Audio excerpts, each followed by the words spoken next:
what do you find most objectionable ba doon, Senator, sa sinabi ni real Senator Bato de la Rosa patungkol dun sa mga Pilipino na sumusuporta sa ICC investigation?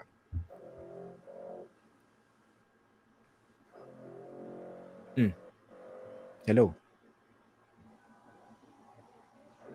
Good time ba ako? Hindi naman. Medyo ipaliwanag ko na ng kompleto kaya wala na ako masyado masasabi. Ganda nung sagot mo kanina, kompleto na. Ba't ko pa dadagdagan? Baka makabawas pa. Diba? Isa na naman ako. Akala ko naghang eh. Sige na, seryoso. Hindi, una, sinabi mo na rin, no? Babalat ka sa nationalism, no? Dahil ito daw mga kumakampi sa ICC ay hindi nationalist. Kaya dapat kantahin nila ng 1,000 beses yung Bayang Magiliw. Simula pa lang mali na. Lupang hinirang. Hindi, baka naman pinaritan na. Hindi ko alam eh. Hindi alam kung ano yung title ng ating national anthem. Diba? Chief PNP yan, ha? Chief PNP, Senador, hindi alam kung ano yung national anthem natin. No? Bayang Magiliw. No? Manguurat ka na, mali pa. No? Kalawa, di ba niya alam? Dapat alam niya bilang senador eh. Pag yung meron tayong treaty na pinirmahan, nagiging bahagi na yon ng ating sariling batas. At maganda yon. Dahil nagagawa ng treaty na yon, yung hindi natin nagagawa, yung ating mga limitasyon. Sa usapin ng climate change, sa usapin ng kalusugan ng mundo, pandemya, sa usapin human ng rights. Human rights. Diba? So, parang naligaw yata eh. Hindi ko alam kung saan siya napunta nitong mga nakaraang dekada para sabihin na yan ay kontra sa ating nationalism. No? Lalo na kung galing sa isang senador na ipinagdiwang yung pagiging pro-China ng kanyang bossing ni President Duterte. At ipinaglalaban yung Vice President na openly pro-China. No? Ang galing ng mensahero natin ng nationalism. Parang bumilib ka. Parang lang. Hindi, sobrang bilib mo. Sobrang nabilib lang ako. Diba? Tapos nagsusuot pa siya ng West Philippine Sea, diba? Sa FIBA game, diba? Yung basketball. Paano mo matatawaran yung ganong klaseng nationalism? Diba? Tapos ikaw yung architect ng Tokhang na pinapatay extrajudicially yung mahigit 35,000 na Pilipino. Tapos mag-i-invoke ka ng nationalism. Ikaw yung nagpapatay sa kapwa mo Pilipino. No? Talo, mas marami pang namatay doon sa kanilang Tokhang eh. Kesa doon sa pinadala natin sa Korea at Vietnam War. No? So, biro mo, ganun yung mag-i-invoke ka ng nationalism, ang dami mong pinapatay ng mga Pinoy, ng mga Pilipino. Ngayon kasi yung labeling na nationalist, parang Trump. No? Yung ikaw ang magaling, sasarahan mo yung bansa mo. Patriotism ay lehitimong pinaglalaban yung iyong soberenya, pero very open ka rin sa patriotism ng ibang bansa. No? Ibig sabihin, naniniwala ka na may karapatan ng mga bansa na irespeto at ipaglaban yung kanilang bansa. Pero kailangan magsama-sama tayo sa mga common issues. Yung nationalism kasi ngayon, ginagamit ng mga ultra-righties. Yes, diba? Na ginagamit nila ng mga demagogues. Yes, as a symbol ng us versus them. Tayo laban sa mga immigrants, no? Tayo laban sa mga drug addicts, no? Na mga kapwa nating kababayan. Ganun ang nangyayari sa nationalism ngayon, no? Dati iba yung definition niyan. Kaya mas ini-invoke natin patriotism na mas balanse, mas may rigor, mas may laman, no? Kaysa doon sa ginagamit ng mga right-wing reactionary groups ngayon.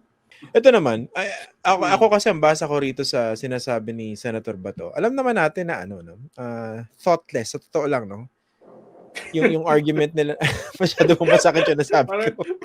Parang mo Tagalog yun, yung thoughtless. Tagalog mo Ano ba, walang laman, hindi pinag-isipan? Hindi, medyo kapos yung walang laman eh. Mas matindi pa siguro ang salita. No? Salat sa sustansya? Karunungan. Hindi, thoughtless eh. Ibig sabihin, wala. No? Wala. Zero. Hindi kasi tingnan nyo naman, no? Ewan ko, doon sa mga taong sumusabay. Isip man eh. utak man eh. May mga ganon, no? Wala akong sinabing gano'n. Sinabi ko lang Oo. thoughtless. I Hindi, think kaya more decent. deconstruct natin. Ano ibig sabihin ng thoughtless? Mahalaga yan eh. Hindi, kasi example, ano yan eh, yan yung linya ni dating Pangulong Rodrigo Duterte, di ba? Dahil dahil nasusukol ka ng ICC, bigla sabihin mo, hindi, mga imperialista yan. Di ba? Mga makaputi yan.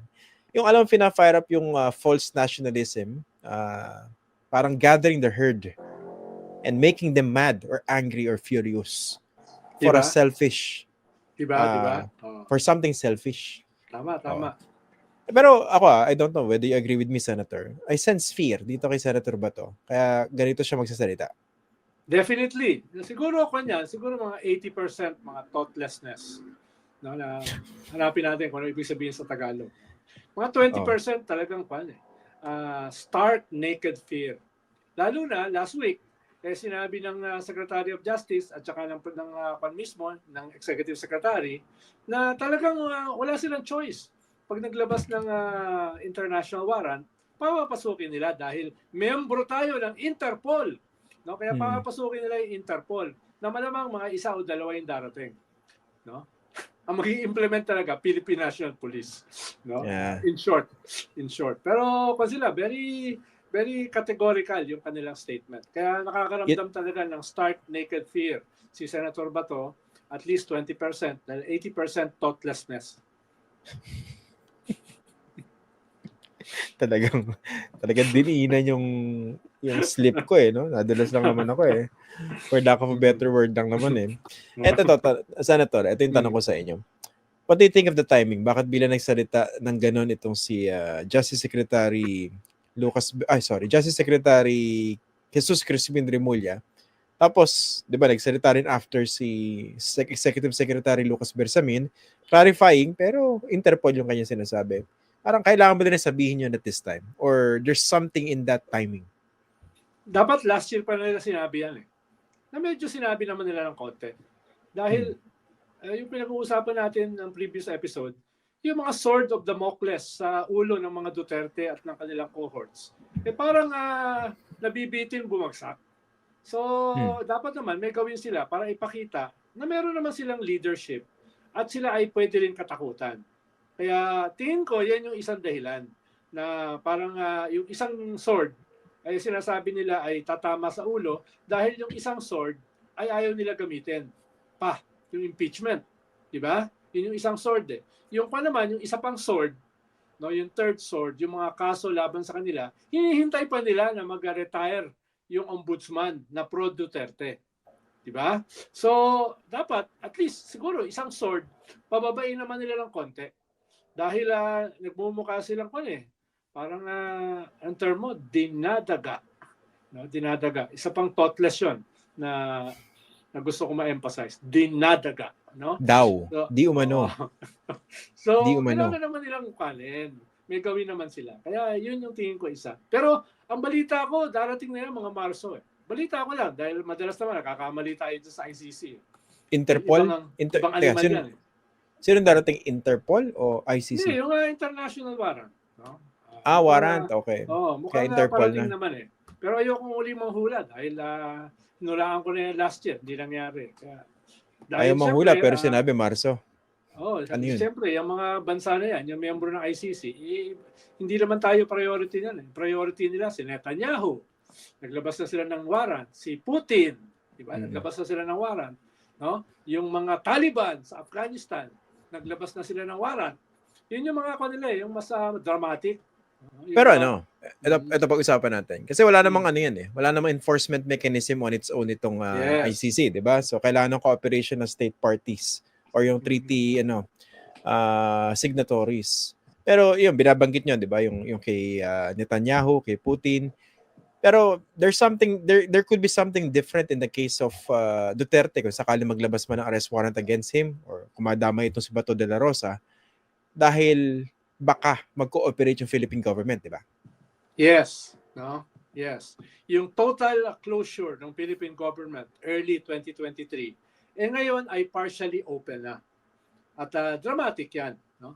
Dahil kung sabay-sabay babagsak sa ulo ng mga Duterte, yung mga swords, baka mabawasan sila ng yabang.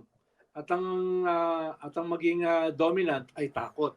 Ngayon kasi ang tingin nila nagkakaroon sila ng momentum Momentum swing. dahil sa mga dinadaga, no? So yung mga dinadaga ayon sa host ay kinakailangan namang magpakita na hindi naman sila totally dinadaga, no? Parang Baka pumunta sila sa level ng thoughtless kung hindi nila aayusin yung kanilang kwan, no? Baka sila ma-elevate sa pagiging thoughtless. Mas Parang- gusto ko na kasi yung dinadaga kaysa sa thoughtless, no?